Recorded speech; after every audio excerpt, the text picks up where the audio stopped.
So once again, let me start from the very beginning. Good morning, good afternoon, and good evening, and welcome to this webinar on how to get into top business schools. My name is Rajat Sadana.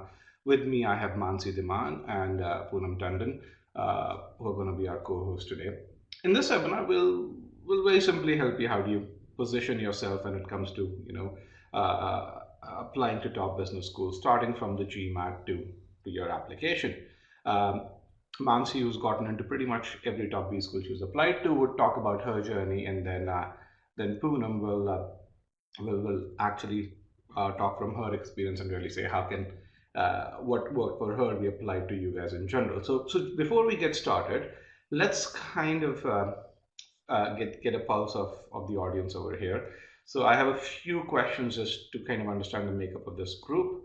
The first question is, when do you plan to take the GMAT? If you've taken the GMAT already, you can choose the first choice, otherwise you can choose the relevant one. All right, based on the data that I have, and I have data of about 186 students, what I can really see is that fewer than 10% of you have taken the GMAT already. And then we have, I think, three big groups, 20% each, and where you have folks who have the test in 16 to 30 days, 31 to 45 days, and then those who have more than 75 days. And then we have two slightly smaller groups. So I want to thank everyone for joining me today, for taking the time out, especially those who have the exam right away. Then the next question that I have for you is, which industry do you currently work in? If you could also put in the relevant answers, that would help a lot. I'm going to also enable broadcast results so you can see the other answers. And I've tried to group industries here. So if you work in any sort of manufacturing, whether it's general discrete manufacturing or continuous, whether it's industrial, chemicals, oil and gas, they're all grouped into a single category. Technology and IT similarly, that's grouped into a certain category as well. And then finance, banking, VC, or other services as such. Even if you are in a services industry such as consulting, I would just want to put that all in that finance banking piece, and then retail, and then others. So the biggest segment, and I have about close to 100 answers, guys. We have about 170 students here, so I prefer that we get a bit more data. But based on the data that we have so far, 37% in the tech IT segment, 23% in the manufacturing, industrials, chemical segment, and then a healthy 20% in the finance, banking, and venture capital segment. Okay, some helpful links on the top left-hand corner. Now, for those of you who've attended our webinars before, this is going to be slightly different. This is for the first time that we will enable video on this. I'm going to go into the webinar pane and we'll enable video, which means that the bandwidth requirements will be slightly more stringent. A few of you may not be able to stream video, and if that is the case, my apologies up front. But I mean, if you have a regular internet connection, you should be able to do that. So with that, let me go into the presentation pane, and we're going to all start our webcams right now. So Mansi and Poonam, if you can also start your webcams, that would be wonderful. Okay, we have Poonam, and then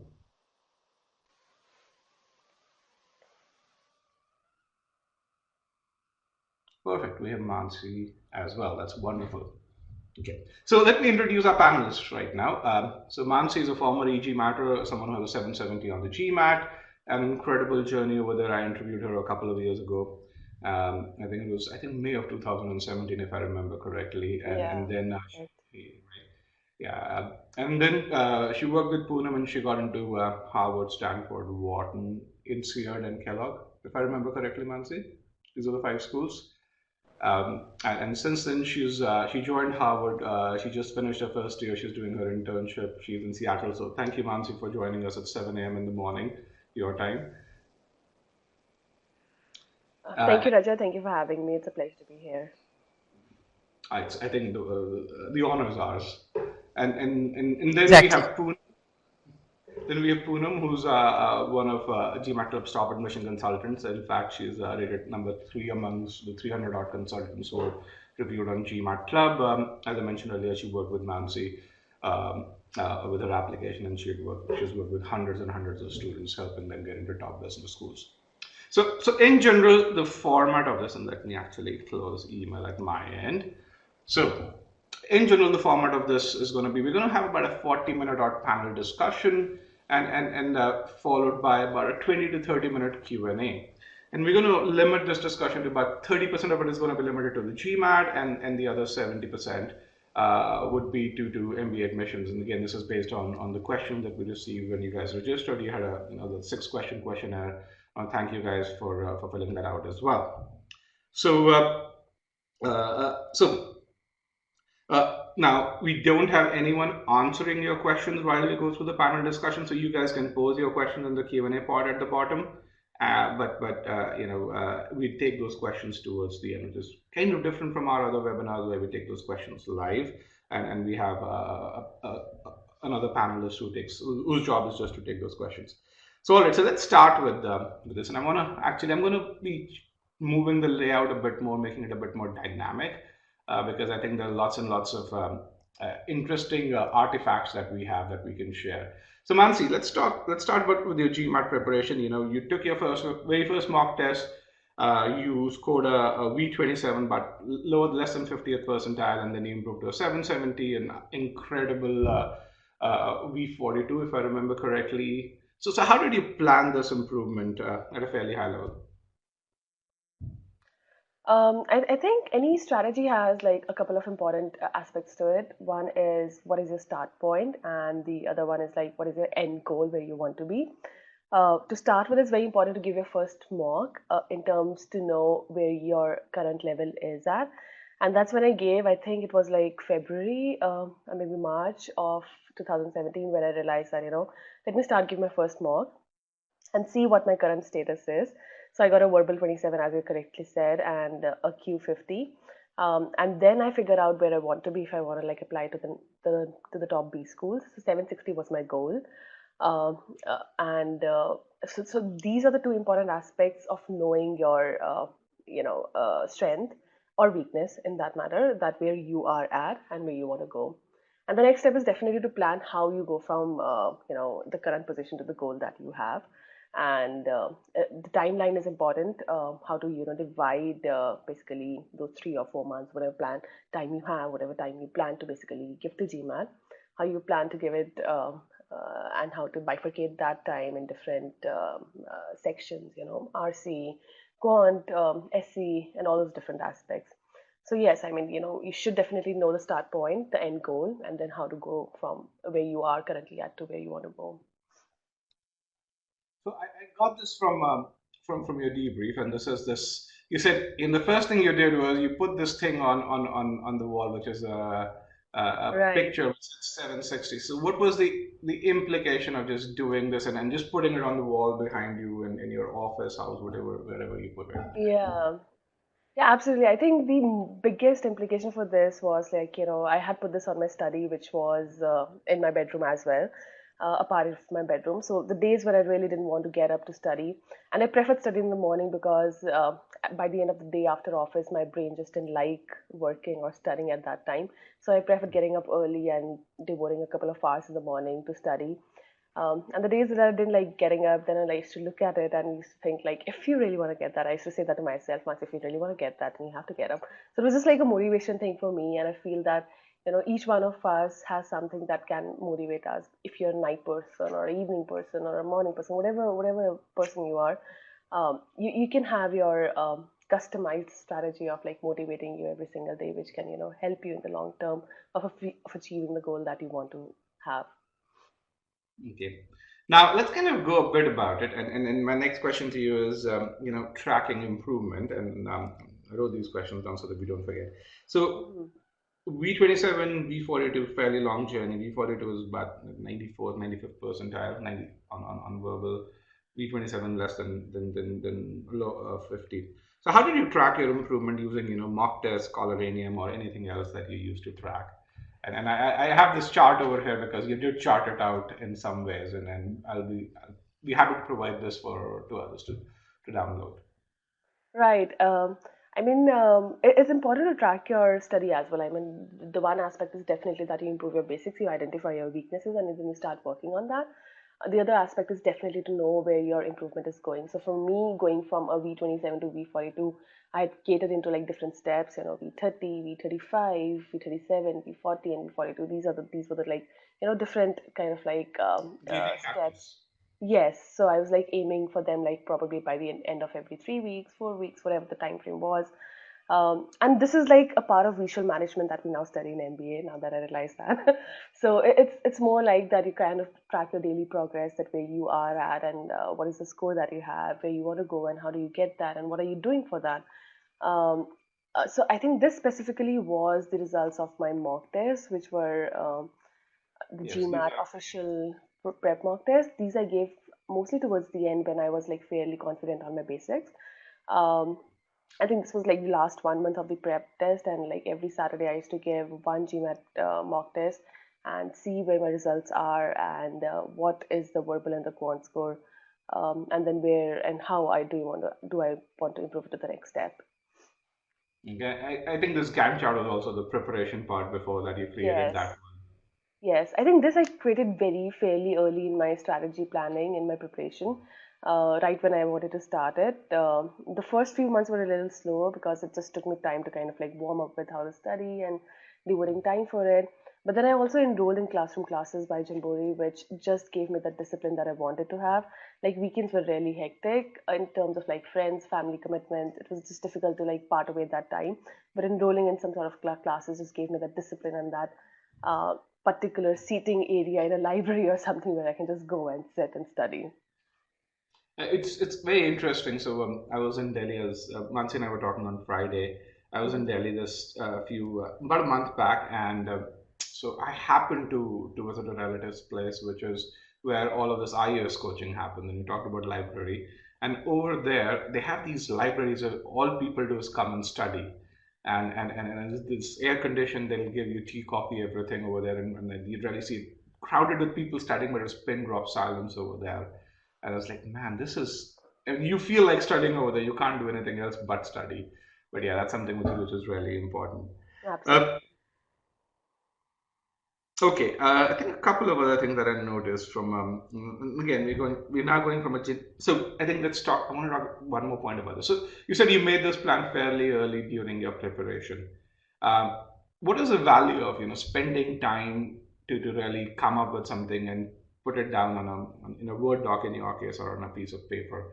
How did that help you later on in your preparation, or how did that help curtail some sort of anxiety if you had about your preparation? Um, that's a very good question in a sense that, every person is different. The different visual management tools or like different tracking tools that you can have. My husband uses OneNote, or, there are different sorts of tools that everyone can employ. Whatever works for you. But I think it's really important to have something that you can plan it out, a tool that you have that can help you plan out your preparation, um, can put things into different timelines. Time here matters a lot because it's just a limited amount of time that we all have. At the same time, we also want to give us some buffer in case we want to have improvements. So it's really important to put things into perspective of time. At the same time, put things into place where you want to work on, be it your applications, be it your GMAT, be it whatever. And it's important that you have a look at it almost like daily or every second day to see where you are at. And I think one thing that you said here was like, how did it help me towards probably the latest state? It was a good one because when I started dropping my score towards the last stage, I was like really demoralized and I was like, I don't know what I'm doing wrong, but I'm doing something wrong. At the same time, that chart gave me confidence that I'm not that bad. There had been like three consecutive tests when I had scored like 710, 720, Yes. 730. So it's something wrong with the placement, the logistics, or something else in my preparation, but my basics are fairly like good enough. So it just gives you all the right pieces at the right place. Mhm. And it's really important to have something that can give you the right direction of, especially when you want it in your preparation time. This was the time when the low tests are just marked on the screen, right? It Right. was, yes, yes, yes. Okay, yes, I absolutely agree with that. That's something that's there. Um, okay, so a couple of others, I think, more tactical questions. So you took the GMAT prep test twice, and that time we used to call it GMAT prep. Now we call them official mocks. Okay. Uh, Because there's no longer that desktop application that you used to have, or that I used to have when I took the tests. Oh. So it's just an online portal. But you took them twice. What is the benefit of that you derived from taking them twice? Yes, I think I read about it somewhere on the GMAT club, and it really stuck me. And the idea was like every GMAT official mock that he said is a package of two tests, if I'm not wrong, if that's still the case.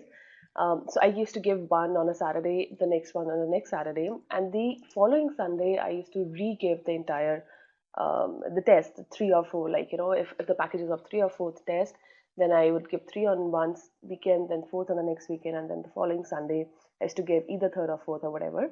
The idea was that now that I know almost all the questions in the 750 range of that test, I wanted to touch upon the higher difficulty level questions, which I did not see in the during my exams. And that is really important because when you have an aim which is like if I wanted to aim something like 760, so I wanted to see the questions at what are 760 and higher above level. And that is why I gave them twice, so that the easier questions I knew the answers to right now by then, and then I quickly passed on to that just to see the high level questions. So that was entirely the idea of giving them twice, and it was a great tool, especially if you want to see the high difficulty level questions at the same time, be relevant to the GMAT test, because the official marks are definitely the biggest, the most relevant piece of resource that you can get out there. Okay, that is wonderful. So I'm just looking at the timeline over here, and we are about 716. I think it's 30% on the GMAT side of things. Let's kind of go on to your MBA side of things right now. Hmm. So, and let's start with your background, right, Mansi? You're from an oil and gas industry, you were a lead engineer when you applied, if I remember correctly, and so essentially, how did your background in this industry impact your candidacy? Um, I can't comment on Was whether it was help right. or Yeah, I agree. So I can't comment on whether it helped or was it a disadvantage. I can't really talk about that. But I think the important part is that I mean, like there'll be a lot of people from the same industry. There might not be the technical part. Like there are a lot of Indian engineers who apply to for MBA. So that is something I was aware of, that I was a part of the pool of a lot of like technical people who apply. At the same time, I think the oil and gas industry is a bit unique in that ways in terms of like the work environment, the kind of stories that I could have could differentiate me from others. Having said that, I think it's really important to have your own story, irrespective of a background, whatever background you have. Uh, Overall, it's not a disadvantage or an advantage of any particular background. It's just the way how truly you want to portray your story in respect to the entire personal and professional story. So I think a lot of people come up to me and ask me, I'm an IT engineer, will that be a disadvantage? I'm from consulting background, will that be a disadvantage? I don't think so. As long as you have a particular unique story and you're willing to share that with the in the application process. So yes, I mean like every applicant will be from an industry which could be common or which could not be common, but it's just the way you kind of like you want to like share the story with others. so what you're saying is the industry doesn't matter, the background doesn't matter as much as the stories matter a lot more, Hmm. and that's something uh, which is critical. Okay, and that's great. So I want to just since Poonam has worked with a number of candidates as well from technical background. So Poonam, can you tell me some examples or some ways in which IT candidates can actually portray leadership? When we have about what we saw, what 36, 37% of the attendees were from IT tech background, and then another 25 were from industrial or so. So Poonam, I think you have to enable your mic.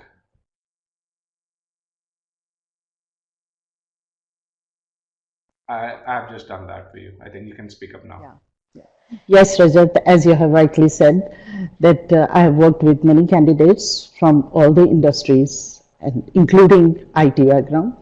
And Mansi has also rightly said that it's not the industry that matters. What matters is your story. So, as you have asked me, two specific examples. I'll give you two specific examples from IT candidates, Indian IT candidates only. The first one was a male IT engineer. He worked for he worked as senior software engineer at a startup targeting Mantra, which was acquired by Snapdeal. And because of acquisition, they had to face many challenges. He was leading a team of 5 for almost a year. And he had to step out of his comfort zone to take initiative to produce a replacement software. He had the option to use the old software, but being the team lead, he decided against using the old software. And even though the deadline was very strict, they had to launch the project in 3 weeks as against the usual 5 to 6 weeks, but he took the challenge. His team members were also skeptical about meeting the deadline, but he took the challenge. He motivated them, convinced them that we could do it, and created a plan to launch that in 3 weeks only. So the result was the project came live in exactly 3 weeks and saved a lot of money for his organization. So in addition to using examples from his professional career, we also brainstormed examples from his community involvement, wherein he had held leadership roles. He was not only a founder of an NGO that focused on rural education, but had also worked as a joint secretary of an organization that organized gatherings on art of living. And this candidate was accepted by ISB, Tepper, and Ross, and was also interviewed by Kellogg. So another applicant was also from Indian IT background, but a female applicant.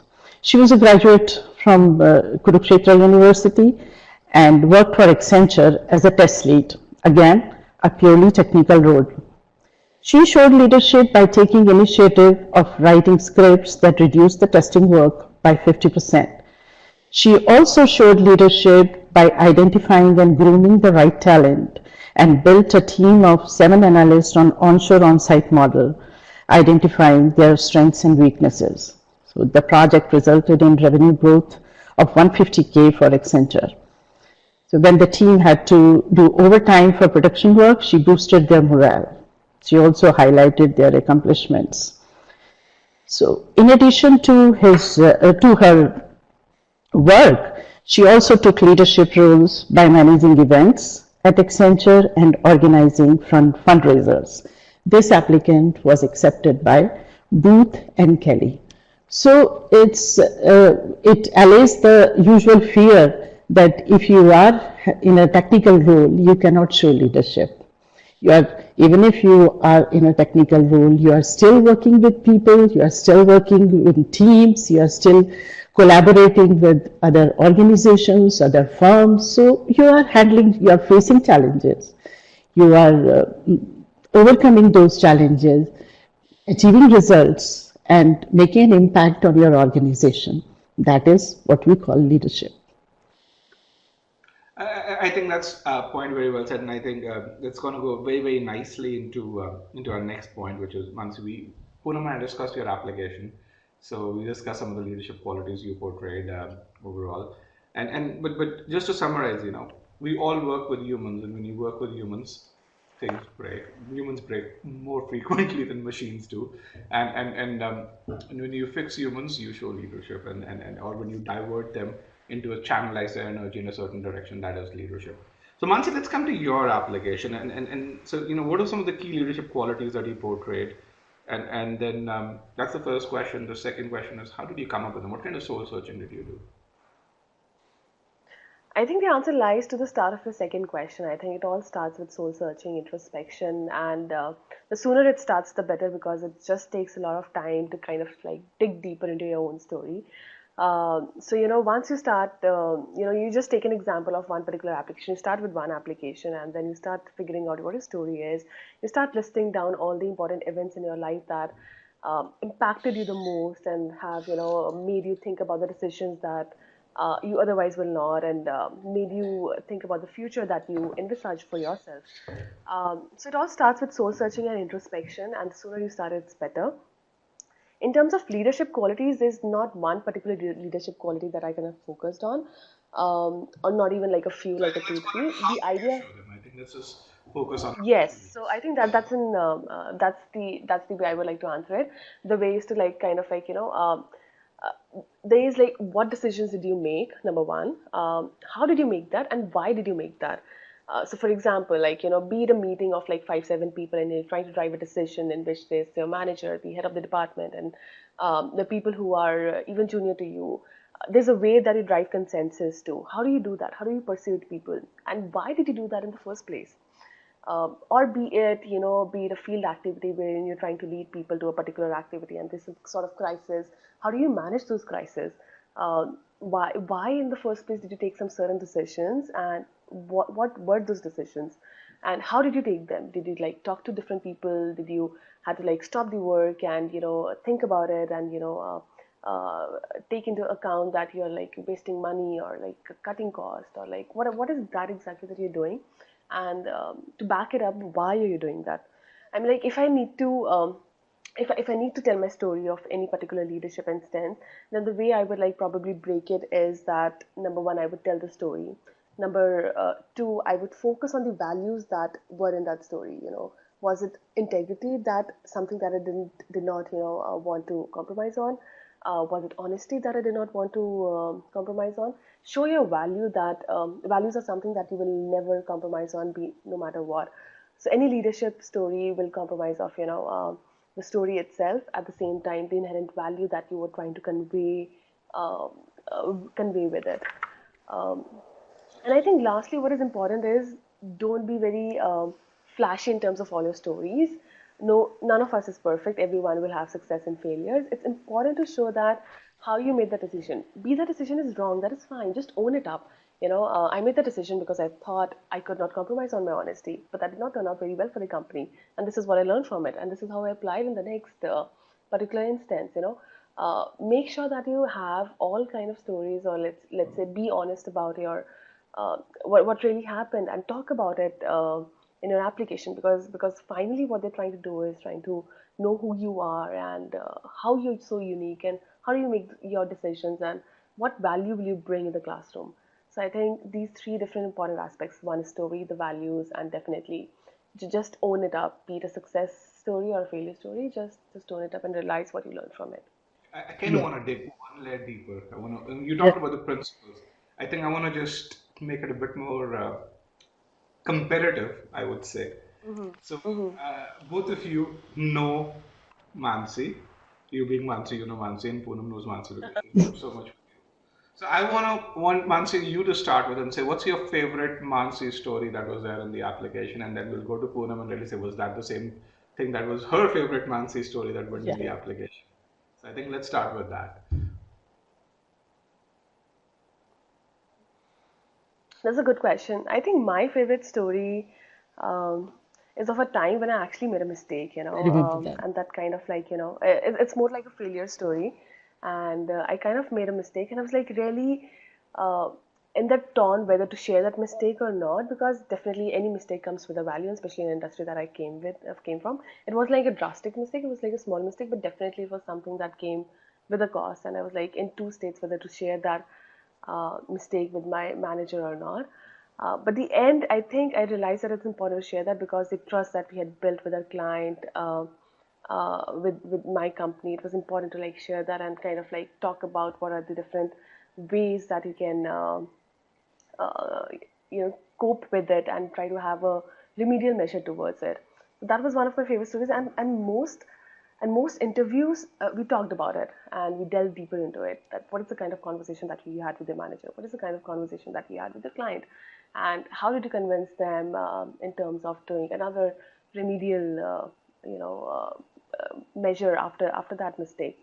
So that was one great good one.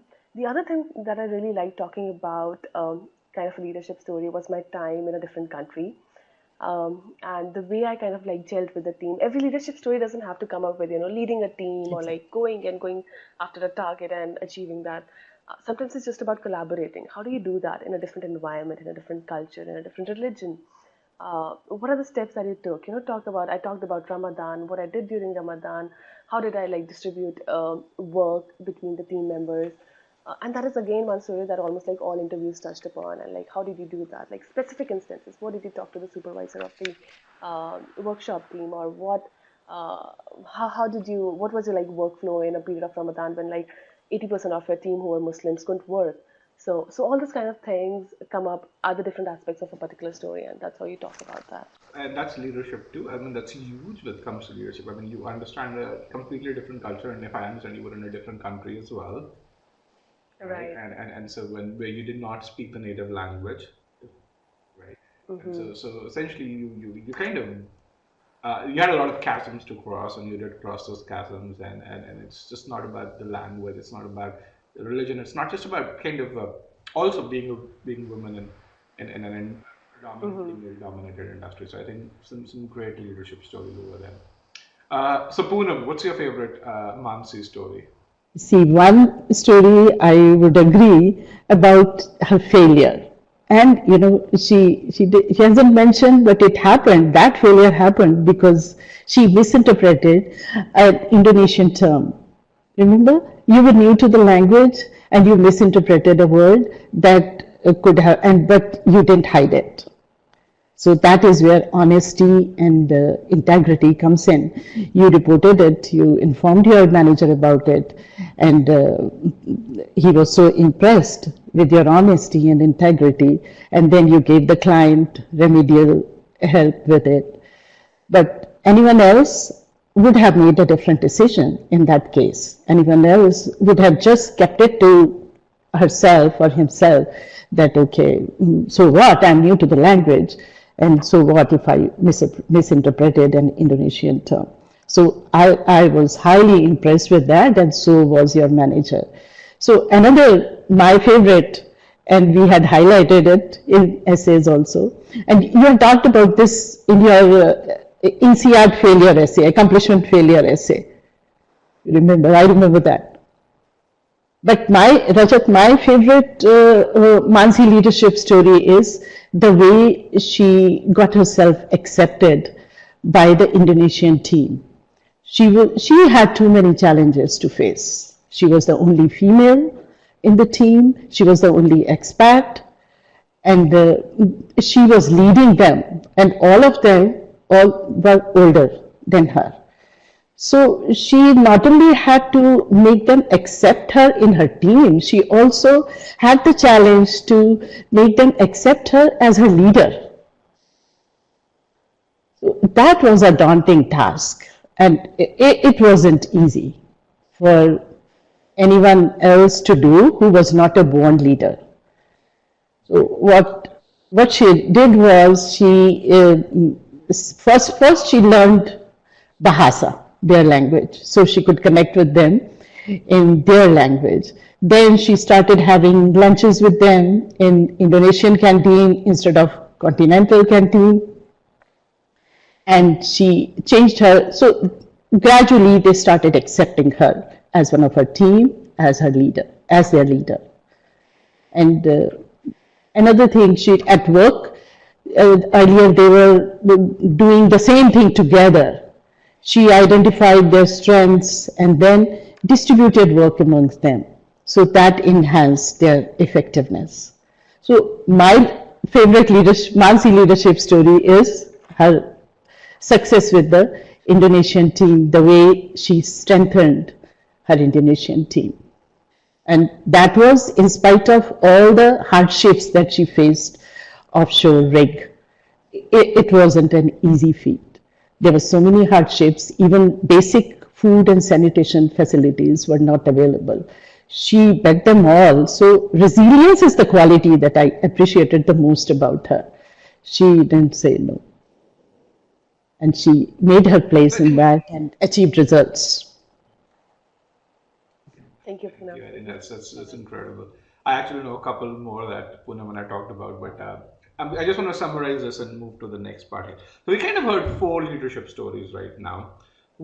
One was and two from you, Mansi, and the two other ones that Poonam mentioned. So and I just want to set them in context. So you were in a fairly technical role, right?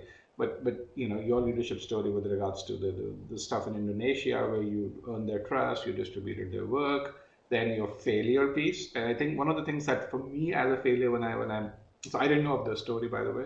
I only heard of it over here. But for me, the biggest thing was there was it wasn't just that you were able to you were owning up to that failure, but you really said, I'm going to put my company ahead of myself because I might get some pushback. But again, my manager needs to know because it may have other implications for the company, and it's just putting the firm above you, your personal betterment. I think for me is a huge thing. It's a quality which I, as someone who manages people, would appreciate.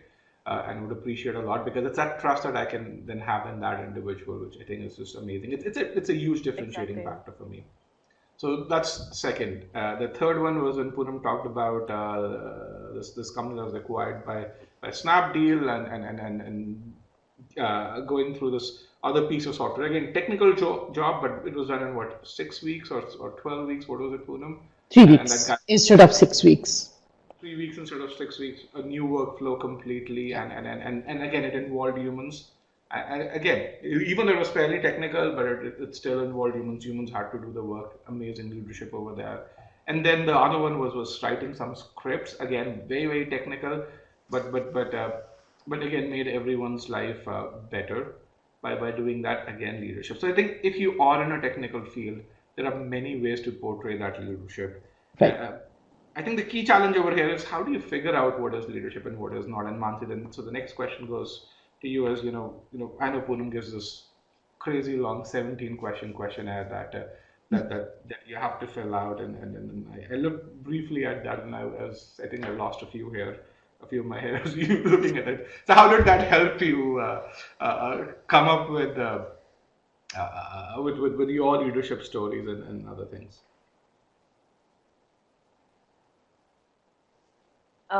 To start with, I think the questionnaire that you just mentioned that Poonam shares, it's a great questionnaire in terms of just like penning down the different instances you have. When you start your application, you have no idea what's a leadership story, what's a success story, what's a people management story, what's a failure story.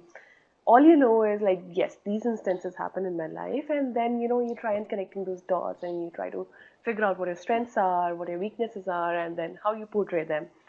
So to start with, I think it's very important to just like list down all the events in your life, like all the events, without even filtering out, okay, this is not a good one, or this is a fairly bad one, or whatever. Just list down all of them, and try and identify a value, a strength, a weakness from each of them, or whatever relevant it is, and then you try and connect the dots. Uh, I mean, like the time in your professional life also gives you time to mature your personality.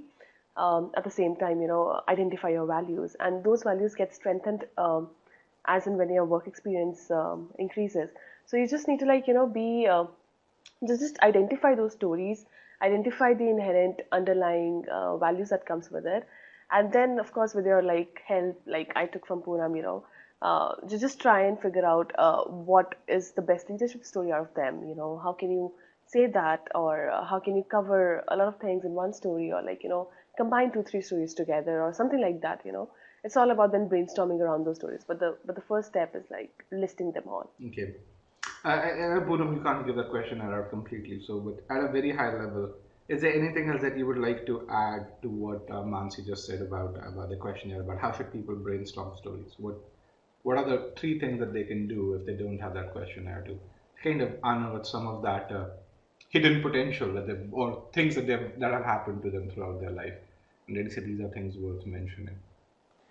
Yeah, Rajat, it's not only leadership stories. The questionnaire is I provide them to begin with when we start working is also about their background, their career goals, their accomplishments, their strengths and weaknesses, the awards they have won, the certifications, and what they think is their most significant accomplishment, two significant accomplishments. That is also part of the questionnaire.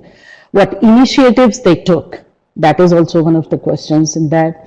Extracurricular activities, their community work, and global exposure, international exposure, because many schools emphasize on that. And lastly, the last question that I have now added in that questionnaire is the fun facts about them. This comes handy when we work on Duke essays. So when they fill that out, they kind of discover themselves. They almost tell me, I give them about a week to 10 days to fill out that questionnaire. And they tell me that during that process of filling out all the responses in that questionnaire, they kind of discover themselves. They figure out so many things about themselves that they themselves were not aware earlier. So you can imagine how much raw material I get and they get, both of us get, even before we pick up essays.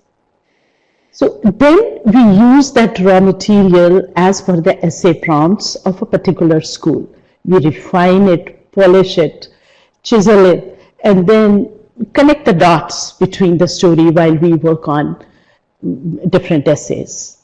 And lastly, and last but not the least, the most important part, the end of the application process, essay review process, we proofread, edit, and adhere it. We just keep the cream and adhere it to the allowed word limit, because word limits are very, very stringent. In 400 words, you have to talk about your accomplishment as well as your failure, as well as how did it impact your relationship with others. Remember INSEAD just say, just 400 words, you have to say a lot. So every word has to count.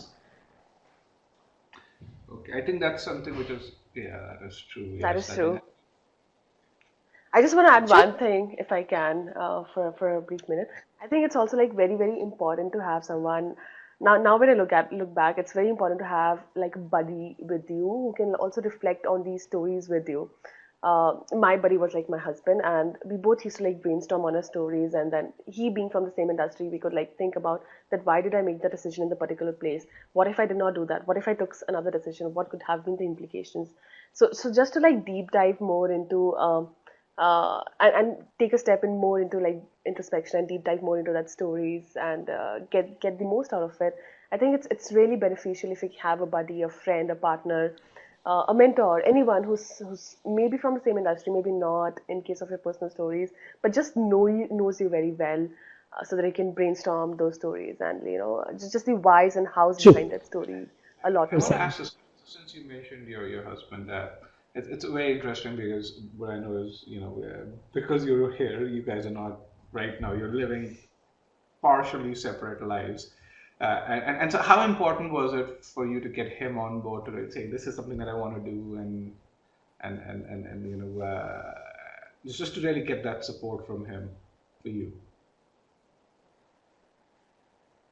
I think that is very important. I think for me, or I think in the learnings that I've had from others as well, your personal life matters definitely the most. And to me, that's the clear case. I mean, if you're not happy in your personal life, it's just not that you could be happy in your professional life. So I definitely gave that priority, and it was it was a collective decision that he and me we took together. The kind of schools that we wanted to apply to was also a collective decision.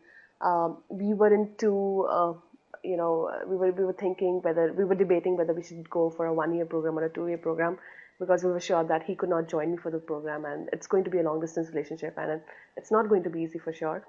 At the same time, HBS was my dream school, and giving away up that dream was also not very easy for me.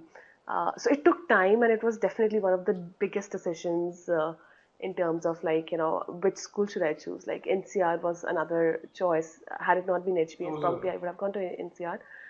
Given the Singapore, proximity, NCR Singapore, I given the remember. proximity to India, and also it's a 1 year program. But I think it's a collective decision. I think it's the decision. It may seem like that I influenced him, but I mean it was surely a collective decision in terms of like he was on board with it. Had he not been on board, this Yeah, could not have been possible he for was sure. your constant support. I just want to say one thing. When you started this answer, this is something which it was very, very interesting. I don't know if he's in the audience or not, but But you Very said bizarre. we 8 times during your response. I was counting how many times you said we and how many times you said I. You said I once, and the other piece was you said we selected the schools, and half the time I was thinking, man, he's going to come and study as well, and it's like, no, I know he's not studying, and I don't think that was an option given what he's doing right now. But yeah, it just shows how collective your decision was. Exactly. So can I say one thing here? You That's know, a true. lot of times female candidates who approach me, they say, okay, let me do MBA before marriage because my parents are going to marry me off and I have to do MBA. I said, why do you think marriage is a hindrance? It can be a support for you. Your husband can be the biggest support for you. So don't think that you have to get everything done Absolutely. before getting married. You can rise in your career, you can climb ladders of success after marriage also because your husband will be your support system, biggest support system. And I give them your example. Absolutely. I want to ask this one question. This is, I think, something that comes up so much. I think I've been tired of answering this question, and I give my example a lot with this. But I think since I have you here, Mansi, one statement that Poonam told me you made was that the best advice you got from Poonam was that, hey, apply to Harvard in round two, and you applied to Harvard in round two. Why do you think that was the best advice?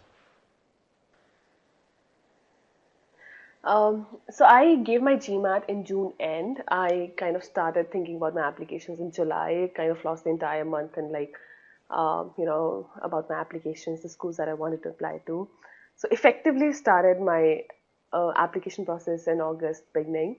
Um, HBS is one of the earliest deadlines in August, September, which is like early September. So if I had applied in round one, that could have given me just 40 days for HBS application.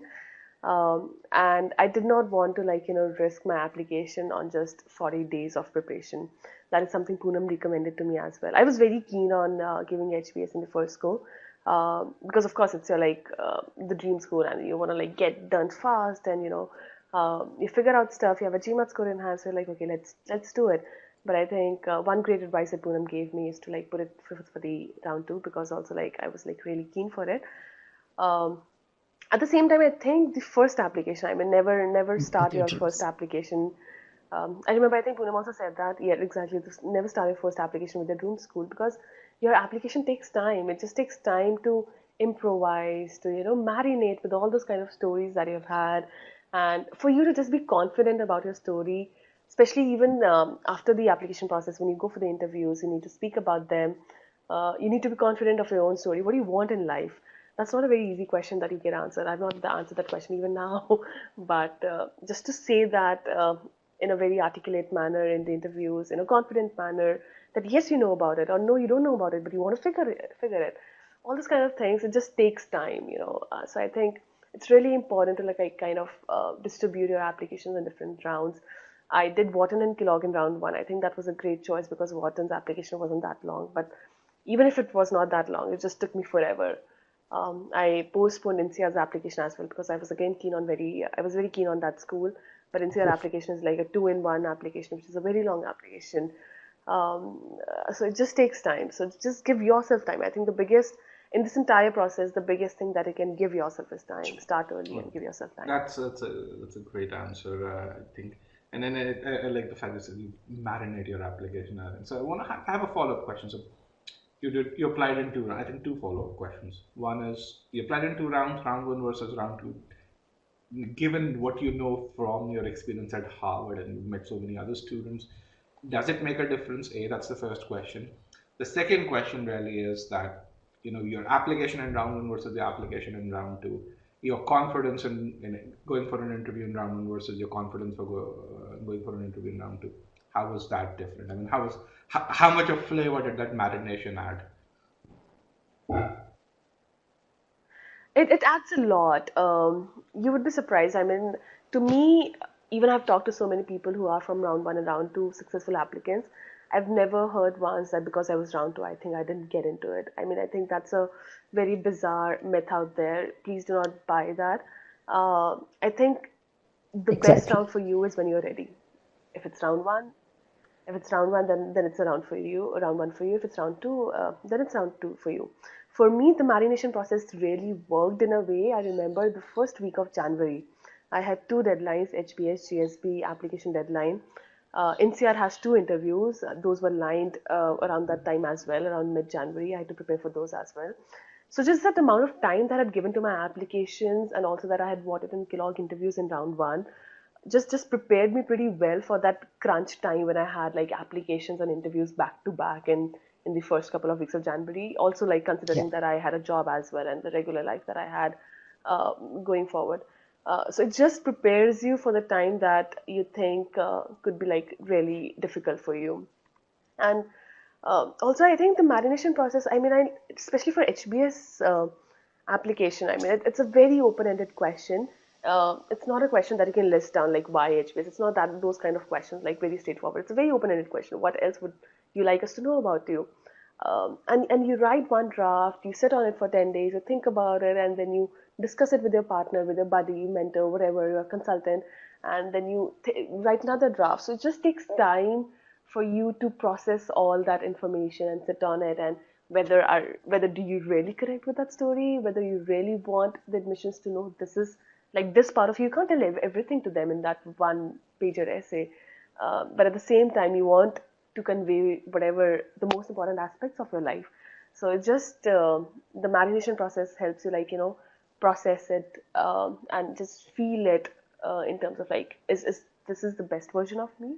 If Okay, not, then what? it's very well said. And I remember you needed a lot of time to process it.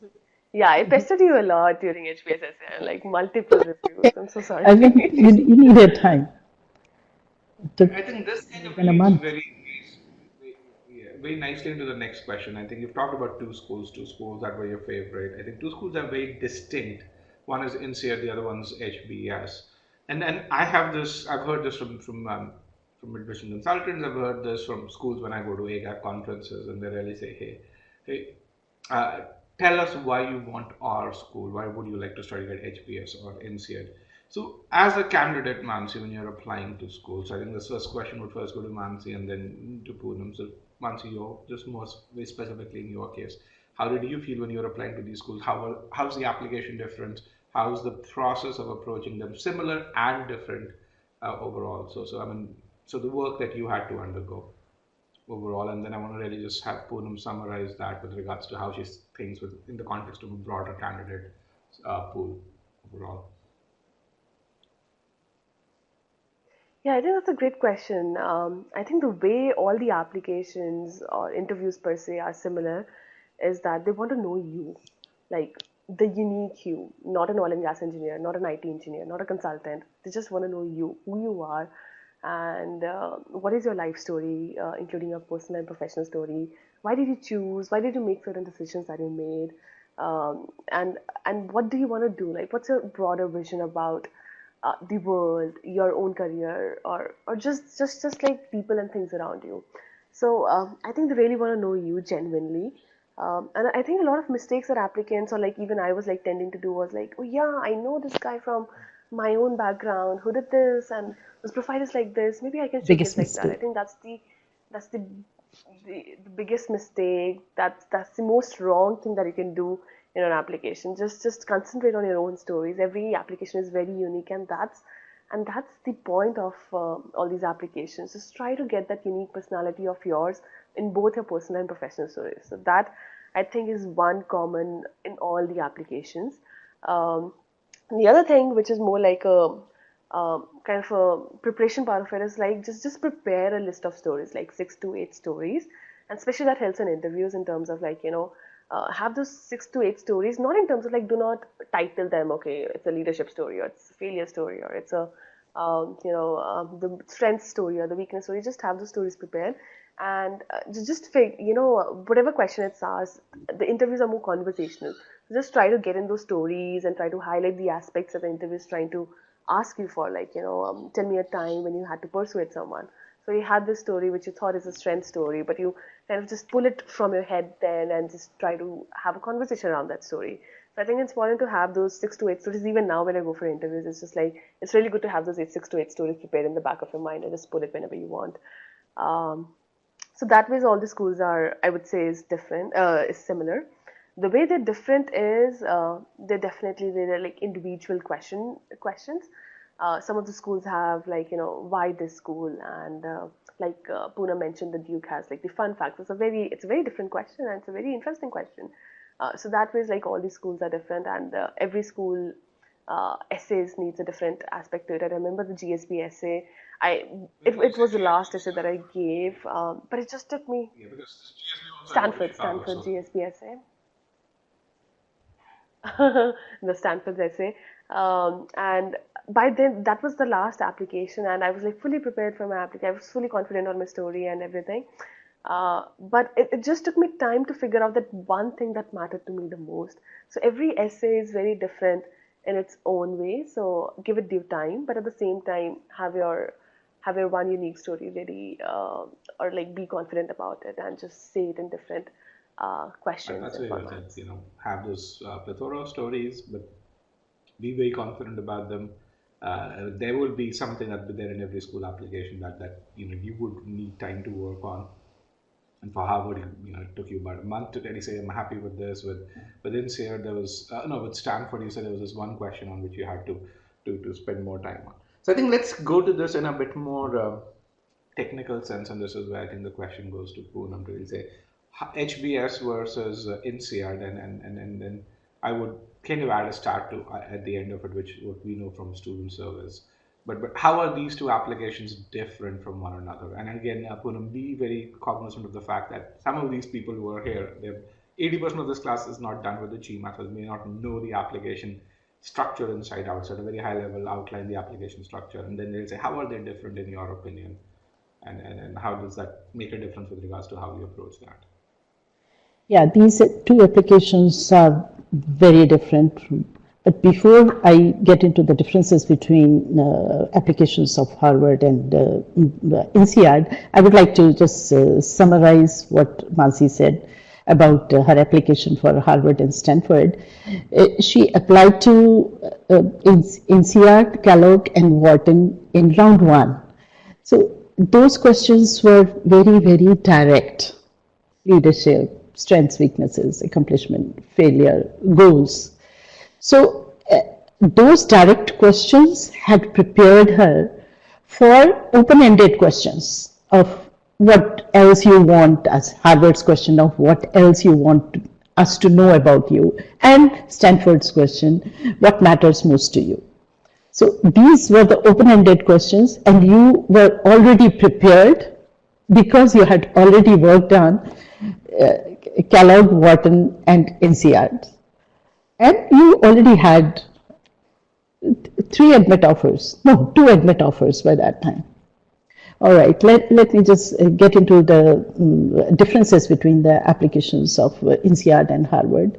INSEAD has although all schools focus on leadership, still they are different from each other in many ways. INSEAD's admission requirements are academic capacity, which every school has, leadership potential, international motivation. Earlier they used to ask international experience, now say international motivation, and ability to contribute. Whereas Harvard's application requirements are what we are looking for in candidates: habit of leadership.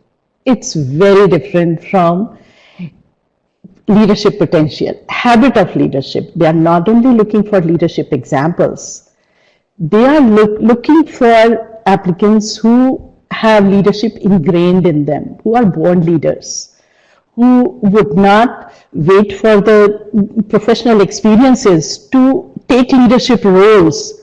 They are leaders even in the context of their family, their friends, their neighborhood, their college, at work. It is in them. They don't have to show it, they are born leaders. That is what they mean by habit of leadership. And Mansi's profile, personal and professional both, is an extraordinary example of habit of leadership.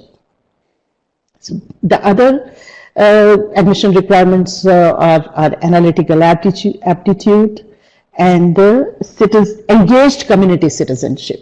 You are engaged actively in thought and action with the group you are working for. That's what Harvard is looking for.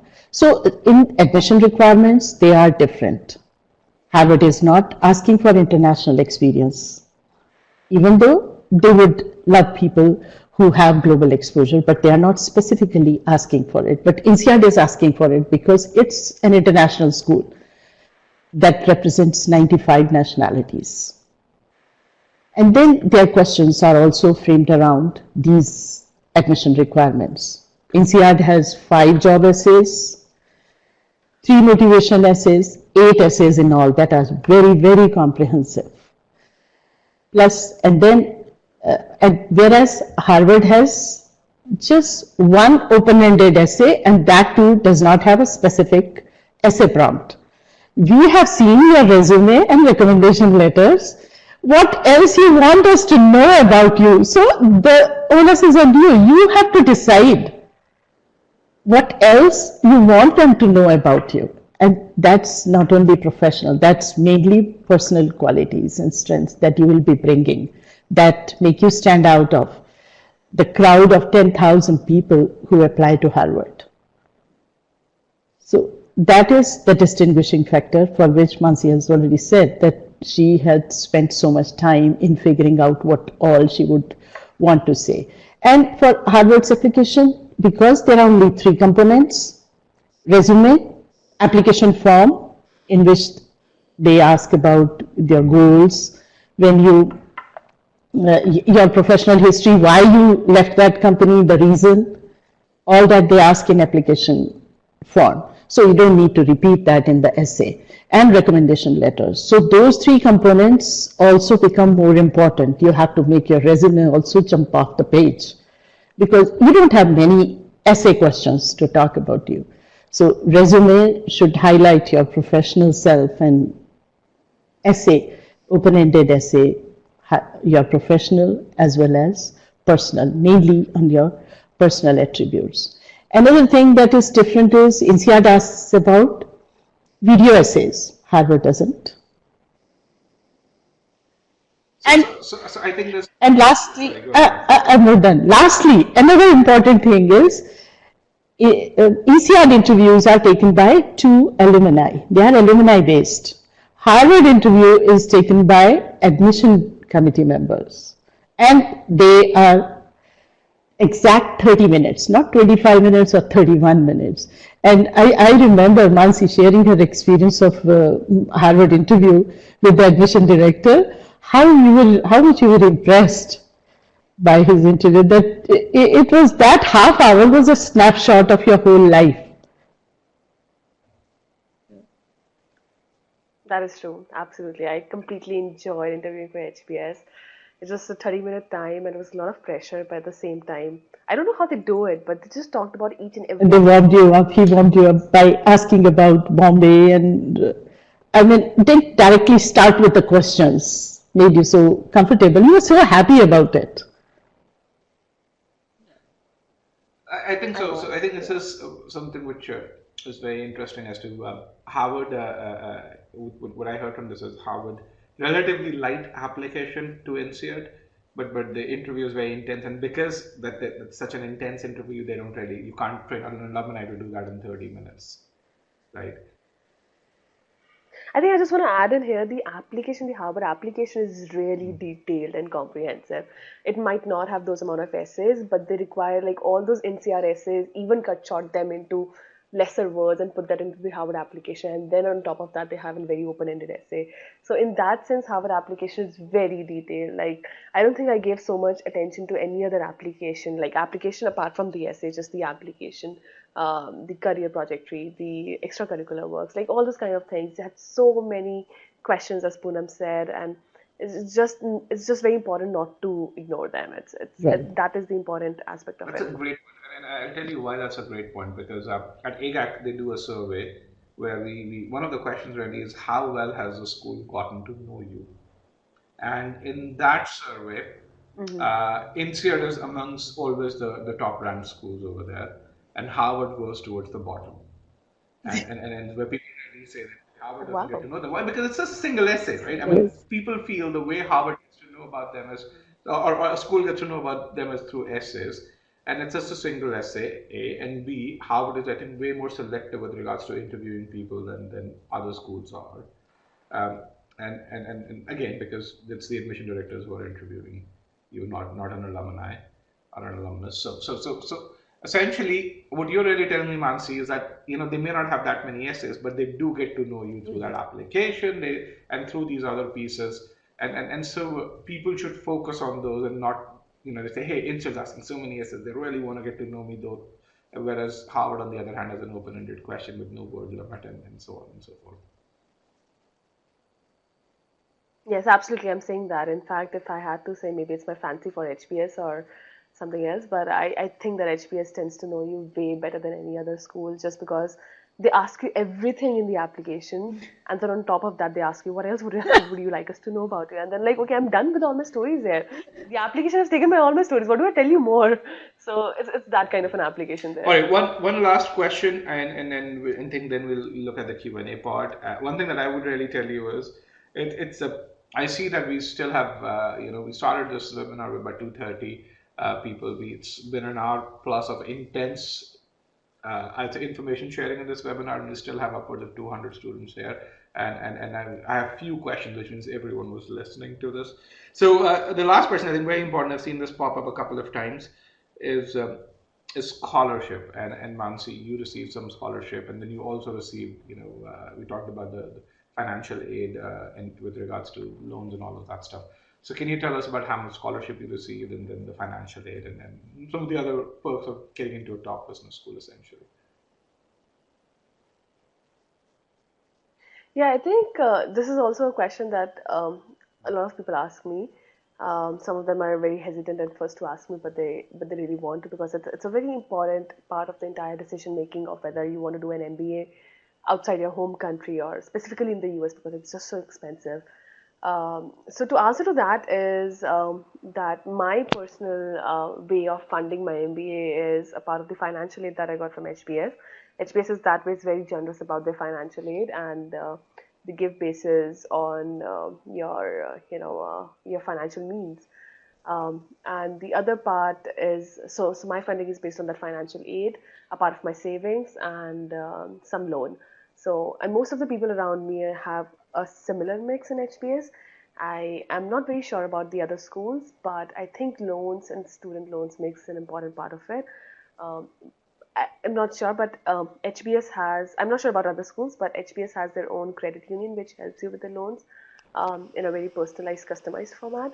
But I'm sure there are many other agencies and companies that we were talking about, Raja, the other day that can help you with those kind of loans. Apart from all this, you also have a lot of scholarships, or I won't say a lot, but a variety of them where we can apply to in different capacity in different direction. Like for example, I remember NCR requires extra essays to apply to those scholarships. Wharton kind of matches your application to the already funds, scholarship funds they have. If I'm not putting that in a very wrong way, they kind of match you and then they tell you how much scholarship do you get. So every school has a very distinct way of giving that scholarship. So my recommendation there would be please do research before applying to that school, that what is the way that institution gives you scholarships, because that is really important, and that if not important right now in your head, it will be important after you make a decision, when it's the time you make a decision between school A and school B. So make sure that you kind of review the scholarships and the financial aid part of a school while you're applying to them. And the same time, try to research other scholarships out there. Like for example, apply to this McKinsey scholarship program before stepping in. It is a very small amount, but every small bit kind of helps. So you just try and see out there what are different scholarship programs that you can apply to and benefit out of that. So just do that while you're applying, and also do that once you've applied, and then you can apply to other Indian or global or whatever different kind of scholarship programs out there. Okay, I think that's fair, and I would just say, if you are looking for scholarship information, we have written a few articles on a blog. You can really look at that. we also have some information on how much in total financial it's. I mean, USB schools combined in 2018 gave away about $420 million worth of scholarships. And that number has gone up. So from 2014, I think if I remember this correctly, that number was about 300 million. So it's gone up significantly. Um, Harvard specifically, I think, is worth a $35 million kitty for scholarships in general. So that amounts to what, about 20 to $30,000 on an average per student that they offer. And then again, it varies. Of course, if you're in a Aditya Birla, you probably don't need a scholarship. But yeah, Oh yeah, What are Dhirubhai your lines Ambani. for Stanford? actually we have an article on the Dhirubhai scholarship as well, and but essentially, what I can tell you is at top B schools, when it comes to international students in the year 2008, 61% of them got some form of scholarship or the other. That's a huge number. And so one of the other things is it pays to get a good GMAT score. It pays to actually get into those top B schools. Why? Because you will get some form of scholarship. They have good endowment funds. I think their endowment funds are at record levels right now. Um, and the other piece which is there is that even when you get a portion of it is funded through scholarships, if you get into top schools, you always have these companies that will give you non-collateralized loans. So stuff like Prodigy Finance or Empower Financing and all of these guys will do that. So getting a loan without putting your house on mortgage is, I think, an amazing thing. Uh, Yeah, I think just to add on to that, nowadays you have a lot of different means as well. A couple of examples that I can give you is that you take a loan, not essentially a loan, but you get funding from an organization and then you try to commit a portion of your salary for a certain amount of years. These are some other methods that some companies, some startups, some very new startups. In fact, one of my HBS batchmate has started up another company to start funding MBAs. And the way he does is he collects a group of people and goes to a particular bank, and then they get huge discounts on the interest rates, even for international people. So just look out for all those kind of options, and it's just great to be in an environment where you have a community that is very supportive, and you have so many different methods apart from just loans as well. So just be open minded when you try and figure out the That's a financial good one. So a lot of arrangements. so I'm happy to hear that. So that's kind of where a lot of so Prodigy, that's how it got started. So they pooled money from a private set of individuals. In fact, even right now, private individuals can invest, and based on that, they leverage at 10x, and then they have that risk profile, and then they do that, and that's great. I'm really happy that such companies are coming up right now. So Q&A, let's go there right now. Uh, so if work commitments, Mansi, did you scale back while you were going through your GMAT and your applications process? So how did you manage that? What did you have? Actually, not. I think it's very important to not to get into that trap of like taking a break from work or like scaling back from work because one that will just demotivate you in some way, and the other don't forget that you want a recommendation from your manager. so so make sure that you don't do that. In fact, I got my the last promotion that I got to a lead engineer was during exactly this phase. So just make sure that you manage that. And I think if your manager is on board, if he's supportive, it's not a bad idea to tell him that you're preparing for MBA, so that it's a very transparent relation between you and your manager in terms of like he can be supportive for your preparation. At the same time, he can start finding a replacement for you, maybe early on, or try to mentor, try to have a junior member of the team work with you so that you can transfer your job later on to him. So it's important to have your manager on board. At least was good for it worked for me in my case. So if you have a good relationship with a manager, that works as well. So cutting off from work I agree. is not a suggestion that I would make. Yeah, Okay. that's a good Another suggestion. question. I think this is a question that comes to me, and there are people who write to me saying that, hey, I've left my jobs just to study for my MBA. I can't really do that, so that I just study for my GMAT, so that I can focus completely on it. I really don't do that. You still need that LOR, Yeah. and that's I mean, as an individual who wants to become a manager, who wants to take decisions with potentially impacting tens of millions of dollars of revenue or or a future of an organization, you need to be able to figure out how to get that time out, where to cut back, and and how to change your lifestyle so that you can get that time out. And I think that management is one of those basic things that you need to do. Uh, Yeah, absolutely. I think the cutting back aspect should not be on the work, should be on the other, Exactly. uh, the other aspects of your life. You know, going out and partying and meeting friends and family. I think that should be cut out. And as you rightly said, it's just a part of your future life. Like even right now in MBA, it's just for hard. It's much harder for me to manage my time. It's just a stepping stone to that level of like life. So I think it's Very just a part true. of preparation again. Well, the other question that I have is about the GMAT. I think this is more specific around it, and then I think this is a question that a lot of people have. There's a student who really says, and that I'm good in quant. My English is weak. I'm trying to improve my English. I'm studying the official guide daily. Is that the right way? Uh, and I mean, how did you improve? I think the more question out is V27 to V42. What were the two or three things that you did and the sequence in which that helped you get there? And you talked I think it's a very Yeah, yeah. I think it's a very similar situation to mine. My quant was like pretty okay, and I didn't devote a lot of time to it. My verbal was the part that really required preparation. The way I kind of figured out was first definitely give the first mark so that you know where you're lacking. Not just the score like B27 will tell you that overall verbal score, but also like delve deeper into see how many essay questions did you got wrong, how many RC questions you got wrong, what is your like okay-ish thing. I think my CR was still okay, but my SC was the worst. Like I did not have any basics on that. The kind of English that we study in Indian schools is very different from the kind of English that these guys want. So definitely, I knew that SC was the thing that I wanted to start with, and to start with, as I told, I took e-GMAT's verbal online tool, and then I used to go through it and improved my SC to a certain level. When I improved my SC to a certain level, I realized that probably RC is kind of my weakest now. So what do I do about it? I then went through a lot of different blogs and including GMAT as well to kind of like improve my RC. And I still remember this interesting blogger, e-GMAT blogger, something I've written in my debrief. It's just which way do you connect to? There's so many different ways out there to improve your verbal or quant or whatever. It's just which way connects with you the best, and that connected me to me the best. And then I improved my RC, and then finally came out the CR, which was like the strength of my verbal became the weakness because the others improved. And then I started working on CR, which was more like timing and strategy and just like combining everything together.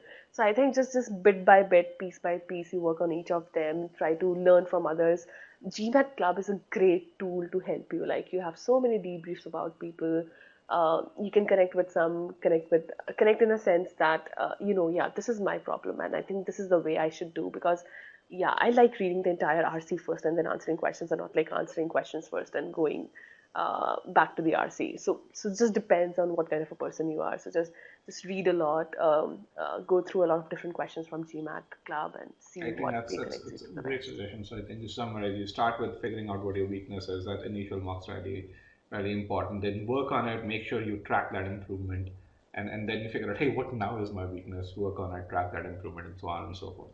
But when I add kind of two things to it. One is Mansi, which was not there in your time, but now we offer our own mock test that so that you don't have to rely on accuracy. We Okay. give you your ability scores in SCCRRC and then arithmetic and algebra, so you know exactly what you need to work on. We also give you an estimate of how long you would need to really say that. So if you are at let's say 40th percentile in SC, you can really say I'd need about 2 weeks, about 50 hours of work to improve to 80th or 90th percentile, and then you can track that improvement in Scholaranium. So we've done, I think over the last 2 years, a bunch of that enhancement has happened in Scholaranium itself.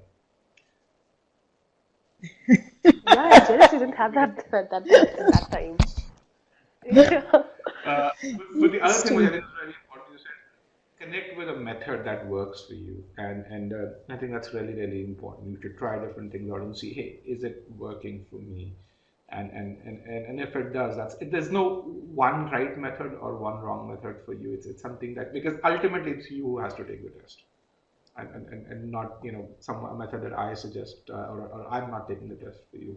So that method is that works for you is really important. The other piece which is there, which I want to kind of really emphasize, and there's a lot of people think I'm going to study the official guide and that's going to work. That doesn't happen for most people. No, not on the verbal side of things. If you have the core foundation, and you're already at 80th percentile, maybe just doing the official guide will get you to 90th. But if you are at 50th, 60th, or 40th percentile, no, it's just studying, practicing from there would not get you. You need a method. You need a means to improve. Absolutely. I just want to add to that. Like a friend of mine who was preparing for GMAT with me, he said, I have done the official guide like 3 times or 2 times or whatever. I'm like, why are you doing the official guide? You see your accuracy is still not good. Why don't you go back to your basics? And like, no, but if you do the official guide, then it's just very good for your GMAT prep. So I think that at least doesn't work for me. For me, I need to have confidence in my basics. I need to know what modifiers are, what different aspects of sentence correction are, and then I go on to the practice questions to practice those concepts. So you rightly put it Uh, that way. then I think I'm going to go for another couple of questions over here. And I'm going at questions. So, how did you approach the letter of recommendation, Mansi? I think that's a question which a lot of people probably have. Right, that's a question that comes to me very often too, and I kind of briefly touched upon it with the relationship with my manager. But I think it starts again very early on, like when you start thinking of your MBA applications, when you've decided on the schools and the deadlines. The best thing you can do is touch base with your managers, ex-managers, in terms of like, yeah, this is the timeline I'm looking at, these are the deadlines, so that you block some time on their calendar for a week prior to the LOR is actually supposed to be submitted, and so that they submit it and they have the time to kind of like to do that work. But it's important for you to connect with them. um, the people that I chose were my ex-manager from my last company and the current manager from my existing company. It was easy for me to touch base with my current manager because I used to see him almost like every day, every second day. But it was difficult for me to touch base with my ex-manager because she was in a different country, in a different time zone altogether. But I think the important thing was like to start an initial call and try to like talk what you want to do in terms of applying to different schools and also touch base upon your experience. I remember that call kind of gave me such great ideas about my own application. There were instances which I just completely forgotten out of my head, and she said, you don't remember that time when you were preparing that tool and this guy came in and he was not giving you all the resources that he wanted, and this is how you dealt with it. I'm like, yeah, I remember, but I completely forgot about you. Thanks for reminding me. So that ways those conversations help you that like that too. So touch base with the managers, convey to them what you want from them. Also review your performance with them. They in fact they will be a better judge of your strengths and weaknesses from their perception, and try to inculcate that into your application too if you can. It's true.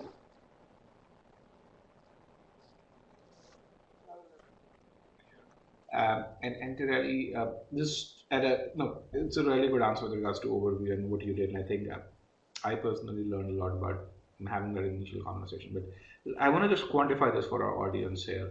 From initially thinking about getting a letter of recommendation to really just, what kind of preparation you needed to do so that you can communicate effectively with your recommenders, and then how many meetings did you have with your recommendation, just the quantified format, just to really understand the scope of work, the scope of effort that goes on to make sure that your recommenders are on the same page that as you are on.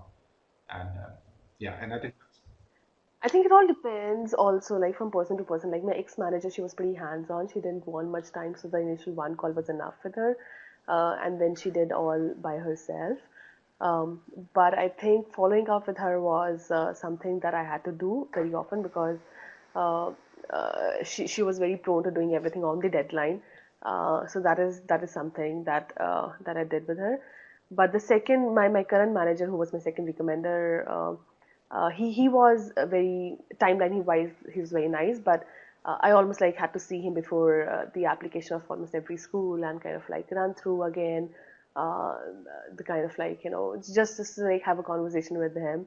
But otherwise, I think it all depends from person to person. So like I had one meeting with my ex manager, but almost like 4 to 5 meetings, let's say an hour long, 30 minutes to 45 minutes meeting each with the second recommender before every application. and that's, I think, really, really important. I think the other benefit of doing these meetings is that it in some ways prepares you for the interview. You're talking to your manager about certain things.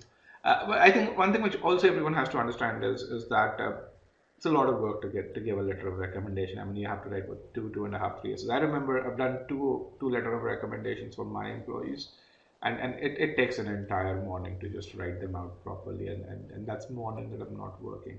So it's really important that as candidates you prepare for it. Well, and Poonam, do you want to add something to getting letter of recommendation? What are some of the best practices that people should have or should do? Yeah, the two most important things I advise applicants is give them time, enough time. This is additional responsibility for your recommenders. So start early, give them time, and keep following it up with them. So if they forget, I mean, your recommenders remembered, some recommenders may forget your accomplishment stories, some instances. So remind them. And most importantly, tell them it's not a standard recommendation letter.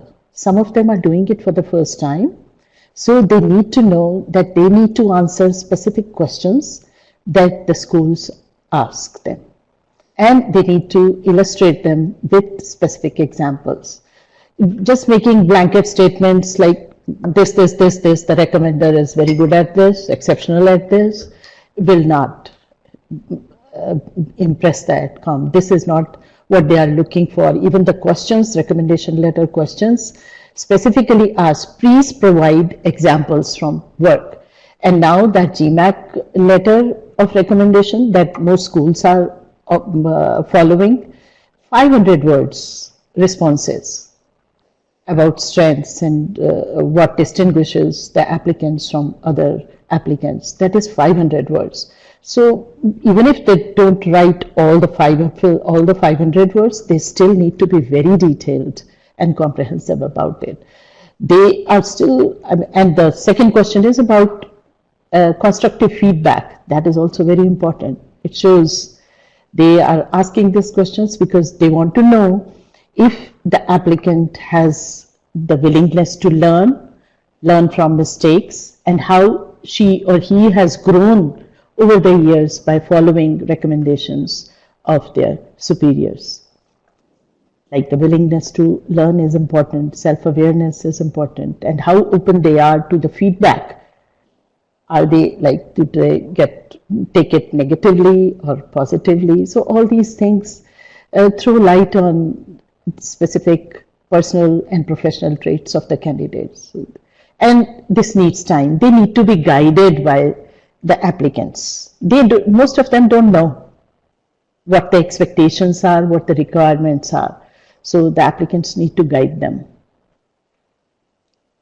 I think this is something that what's really important over here with regards to those questions is, and having suffered through them a few times, you can say that you have to provide several instances where your employee or the person who you're giving a recommendation for has demonstrated certain qualities. So it's really important to do that homework as a candidate on your part, what Mansi said, have those conversations, talk about those projects, and make sure you understand that what their take on the qualities that you demonstrated during those projects is. Um, Depending on where your recommender is, from what his background is, he or she may not understand what leadership exactly means.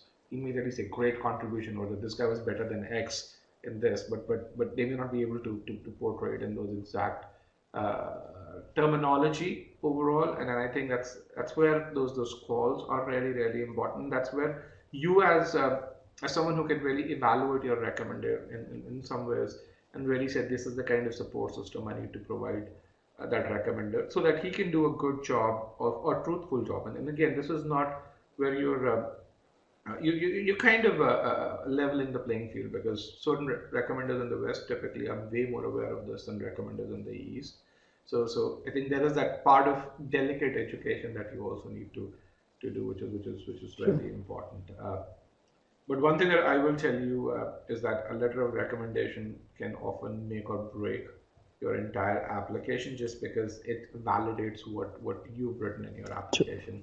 And that validation, when it comes from someone who supervised you, at least at a level above or two levels above, this just adds a lot of weight to what you've written. authentic. True.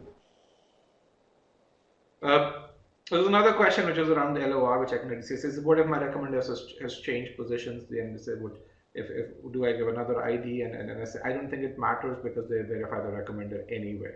So I think those trivial things which used to matter a lot 8 years back don't matter because we live in a world which is tracked, where every action's tracked. You can really go back to the recommender and verify what he or she said, whether that person itself is authentic or not.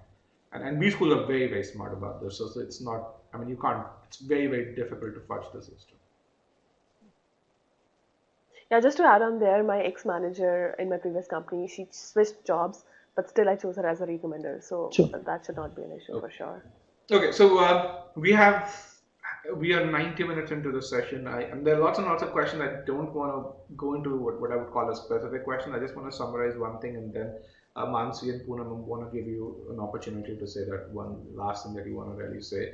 Um, so I saw a lot of questions where it says, hey, can you give an example of leadership in supply chain, in this domain, that domain? I think one thing that we've learned from this interview is uh, leadership and domain don't match. I mean, you may be in a you may be working for NASA and you could be very similar to Mansi, whereas you may be working in oil and gas and have no commonality with Mansi. I think it's kind of independent. That's something which is there. The other piece that I want to really say is a lot of the reason why Mansi approached me, and I really thank her for approaching me for this interview is because a lot of you were contacting her. So the intent of this interview and this session was to make sure that a lot of those questions get answered. So so hopefully they have, and I think I'm going to provide the recording of this to Mansi. So as you, if you ask more questions, you're most likely going to get a link to the recording and saying, hey, most of these are answered. Here, please go watch that. So that's kind of my last piece. Leadership is you, not your background or the industry that you work in. It's your activities. And that's one thing that I want to leave you guys with. Mansi, let's start with you. What would you? Yeah, I think I want to pick up from where you left in a sense that yes, a lot of people have been contacting me and then saying that I read your interview in GMAT and this is my profile and please tell me how should I do a GMAT or apply to different schools, which schools should I apply to? I mean, I'm really sorry, guys. I used to almost like, answer each of these questions, but it's just not physically possible for me to answer each of these questions now. And that's when I approached Rajat that let's do a webinar and try to answer as many questions as relevant to all these people and help them because it's a community that helped me a couple of years back, and I really want to give it back. I mean, I was very active on the GMAT club some time back, but no more. But I hope that community is still staying strong and helping a lot of people out there. And it's a very great community that you can benefit out of and contribute to at the same time, which is equally important. Um, so sorry, guys, apologies for that, but here it is. The last or the summarize, I just want to summarize the entire thing. Is that there's no replacement for hard work. The entire application process requires a lot of work, a lot of time, dedication, discipline, and just be prepared to give it that. And it's just a one long marathon for about a few months. In my case, it was a little long, but my friends had it much shorter. So it all depends on how you want to do it, but just be prepared for that long run. Just be prepared to be cut off from a lot of your social commitments during that time, and just try and put in that effort. If you really want to get into a good B school, a B school of your dream, just be prepared to work hard and work towards it, dedicate time, and be very disciplined about it. I've seen a lot of people go on and off with GMAT for 6 months, even a year. They said, I gave GMAT 2 years back and then I lost touch because my work was like that. And now I'm again started preparing for GMAT. I would just say, just dedicate 4 months, like intense 4 months for it. It's not that easy. I know. Just take it to a peak that you are so strong at everything and just give it off and get a good score in hand, and then you can worry about your applications in the next 5 years. So just dedicate that time and hard work for it. Um, the last piece is strategy. It comes differently to different people. It comes very naturally to me. I'm that kind of an OCD person who likes organizing stuff into different buckets and tactfully approaching things. But again, it's totally a very personalized thing. I made my strategy in different formats for different things. you should do too, in whichever way, in whichever capacity you want to. But you should definitely have some sort of a strategy behind your entire work, because hard work alone, um, hard work can take you there, but strategy can definitely take you to the right place you want it to go there. So just have a good strategy behind your GMAT, your MBA application process. Choose the people that you want to work with very strategically. Me and Poonam discussed about this when we started getting on board. It's really good to have a good support community around you, be it your family, friends, your consultant, people, your mentors, your recommenders, everyone. Choose your community, choose the people around you very, very strategically, very thoughtfully. For me, it's really important to have positive people around me, people who motivate me, people who support me, rather than people who keep saying, "Oh, what shit have you written? Just take it off and do again." I don't want that. So choose people around you very thoughtfully, and just try to have a very positive environment around you, and just try to keep working in one direction. Have a clear image of your goal, and just keep working towards it until you get it. Don't worry I about just it. want to add one thing. It That's may about seem like it. a lot of effort, but I will tell you in that at the end of those 5 months, it'll be worth it. It'll be like worth it 10 times over. Yeah. Absolutely. Absolutely. So in times of doubt, just push yourself, and I think just get done with it. As Mansi said, that's very very well said. I think Mansi, um, good motivational speaker. Yeah. Howard is doing something really, really. A role model. No, it's completely Yeah. what A role I model know. for prospective Okay, applicants. Poonam. So I wholeheartedly endorse and confirm what Mansi has said. In addition, I would just like to add, don't try to be someone else. I have often heard people saying, oh, my friend so and so, my brother got into this school with this profile, so I can also apply to this school. I can also be competitive for this school.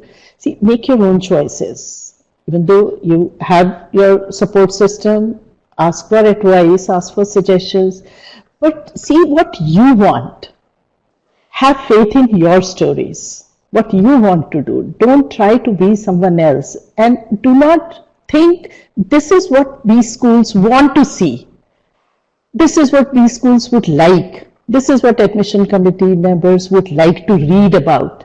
Be yourself, be authentic, and write from your heart. And a lot of times I find people using a very, very ornamental language as if it's an academic paper. It's not. Try to write in a concise, simple language. They are not going to be brownie points for using 10 difficult words in your essays for which the admission committee will have to look up a dictionary. There are no additional points for that. An essay written from heart in a simple, succinct, and clear language that conveys what the essay prompt is asking and the values that a particular school is asking for would do well, would serve you well. And in the end, I would just like to thank Rajat for inviting me and Mansi for the discussion. And good luck to all those prospective applicants who are aiming to apply to business schools of their choice. Well, thank you, Poonam. I will just say this thing. The simplicity part. Keep your essays simple. Keep your stories easy to read is a big thing coming from Poonam. Why? Because she's a PhD in English literature. She loves. She it's there was a time when she loved to use all that flowery language. She's also she used to write novels as well. So I think um, you can understand when someone's saying that it's really really important. A lot of people do resort to that.